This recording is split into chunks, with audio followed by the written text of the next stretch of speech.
சிவகாசி அருகே சின்னக்காமன்பட்டியில் உள்ள பட்டாசு ஆலையில் ஏற்பட்ட வெடி விபத்தில் 7 பேர் உயிரிழந்துள்ளனர். கோகுலேஸ் ஃபயர் ஒர்க்ஸ் என்ற பட்டாசு ஆலையில் ஏற்பட்ட வெடி விபத்தில் உயிரிழந்தோர் எண்ணிக்கை 7ஆக உயர்ந்திருக்கிறது.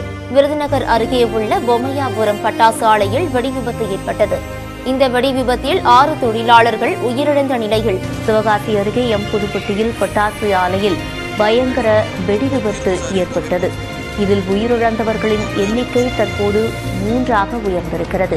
சாத்தூர் பட்டாசு ஆலை வெடி விபத்தில் 5 மணி நேரத்திற்கு பிறகு பட்டாசுகள் முழுவதுமாக வெடித்து முடிந்த நிலையில் வடமாநில தொழிலாளர்களின் நிலை என்ன என்ற கேள்வி எழுந்திருக்கிறது. தொலைக்காட்சி நபர்கள், பத்திரிகை நபர்கள் அழகா போட்டோ எடுத்து போட்டோ ஷூட் போட்டுவார். அதுல தவறாம நாள்தோறும் யார் படம் வருதே இல்லையோ ஸ்டாலின் படம் வரும். ஆனா அதுல மக்களுக்கு எந்த நன்மையும் கிடையாது.